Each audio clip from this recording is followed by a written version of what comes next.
Hello, welcome back to the channel. You might have noticed that I've not uploaded anything for a little while. A couple of reasons for that. Reason number one is that I've been getting some new equipment, which is something that we're going to talk about today. Reason number two is I've decided that I want to start doing videos with a bit more of a story rather than just doing one a week of just random stuff, and just make the videos that one notch better. So that means I'll be releasing less videos, but hopefully the quality of the videos is a lot higher. I'm still getting on with the budget build, so if you tune into my channel for that, there is updates coming. Quite a big update, but we just need to wait and get that sorted. So this is going to be a different video to normal. I'm going to start doing some behind the scenes videos. So every time I make a feature video, I'm going to also release a behind the scenes video. The idea behind that is I can go through what equipment I've used, how I've got certain shots, as well as that meet the owner of the cars and discuss the spec of the cars. I do get quite a lot of questions on YouTube in the comments asking about like wheel specs or paint colours, engine specs, all that sort of stuff. So in the behind the scenes videos, I will be covering all of that with the owner, so you'll get two videos when I release one cinematic video.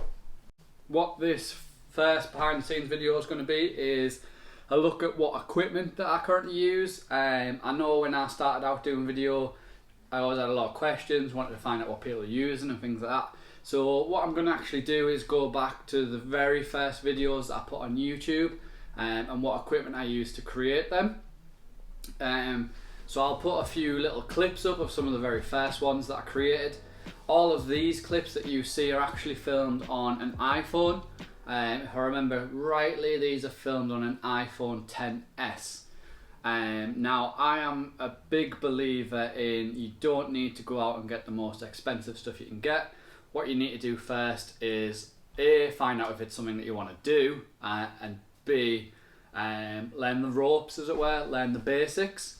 Although these are all shot on iPhone, I did use something called a DJI Osmo gimbal for mobile.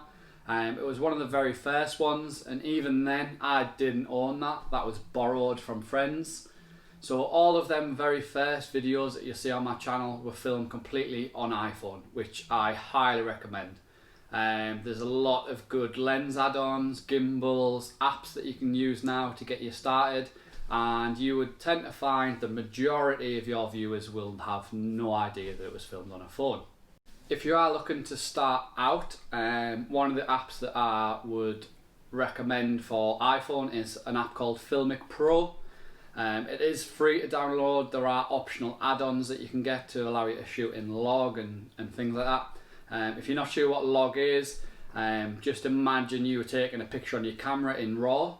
That's essentially kind of like what it is, but in video. It basically takes the colours out of the image, so then when you're colour grading, it allows you to get better colours basically. It also allows, if you're overexposed or underexposed, you can adjust all of that. It gives you a lot more freedom when it comes to editing. If you're just starting out, just shooting normal video, what you would usually use, and just edit that to keep the complications down. I'll show you the little app on the screen now. Like I say, it's really good. You can pull focus, you can do all sorts of different stuff. A lot of tutorials on YouTube, so definitely worth checking that app out. I'm sure there's an equivalent for Android. It might even be available on Android, but I've personally never used Android. So that's how I very first started out. Moving on from that, you'll notice that the quality of videos on my channel gets a lot better. From Virgil's Audi TT, that's when I first got my first proper camera, which is a Panasonic GX80 or 85, pretty much the same camera, just one was the American market. And I also bought a Zion Crane V2 gimbal, which is currently for sale if you want to purchase that. And pretty much every video that you've seen on the channel since then was filmed on that. With a 25mm lens.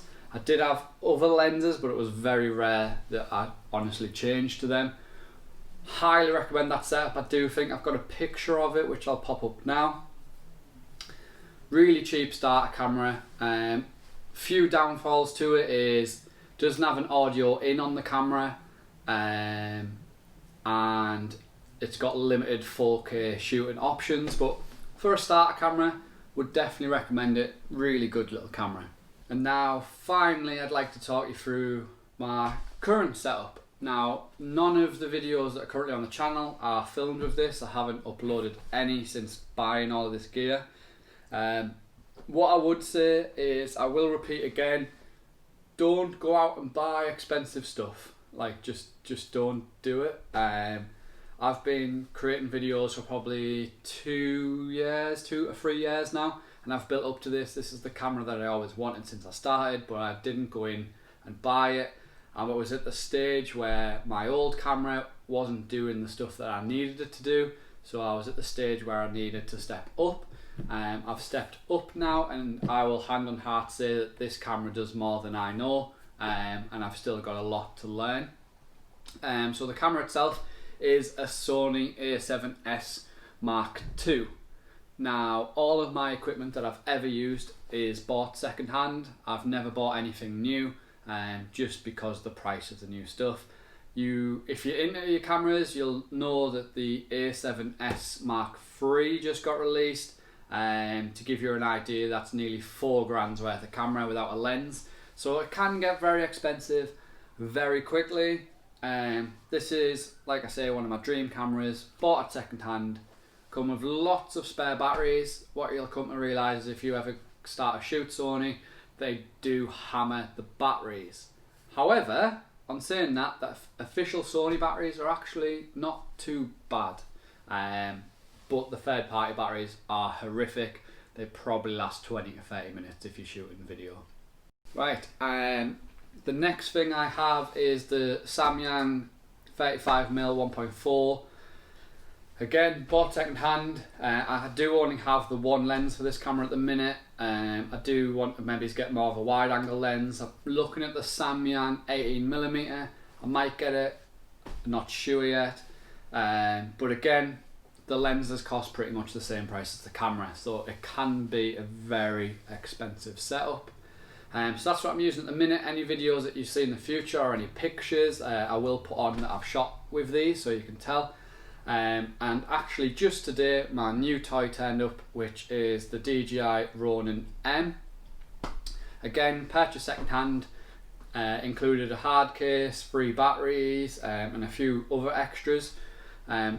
This thing is a beast of a setup compared to the Zion, but again, pretty much no idea how to use it. I'll be learning on the fly, YouTube tutorials and stuff like that, the same as everybody else, but absolutely buzzing. This is the thing that I wanted since I started doing video again. The current equivalent of this, when I checked the website the other day, you're looking at about 6.5 grand. So yeah, it gets expensive quickly. Another new purchase that I made recently is in this little packet, and that's just a Fieldworld 4K monitor, which essentially will mount on the top of there, and that's just so that you can see what you're shooting without having to look on the tiny screen. When I was shooting with my iPhone, not my iPhone, my old camera, I used to use my iPhone as the monitor, mount the iPhone on the top of the old Zion dual handles. Great little apps out there for doing that, and that just again saves you a bit more money. I've got a Rode Video Mic Pro, and I currently also have a really old GoPro on there. I think it's a Hero 4. That's mainly used for recording audio. I have an external microphone that I plug into it, so when you hear car audio, it comes from the GoPro.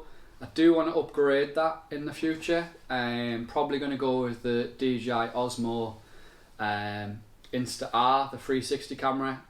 Really good reviews, looks pretty amazing when you put it on a selfie stick. And Vince Knight uses it. If you know him as a videographer, pretty impressive stuff that he's doing.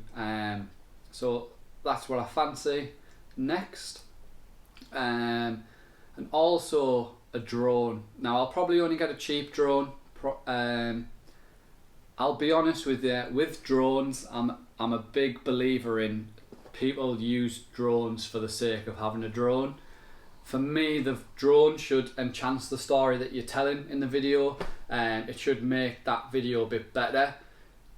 A lot of the videos I watch, kind of at my level or not like professional level, a lot of them, they just have a drone in it because they have a drone, and it doesn't really bring anything more to the video. The drone footage is a bit too long, and it's very jittery, it's not smooth, and for me it needs to be used because it enhances it, it makes it better.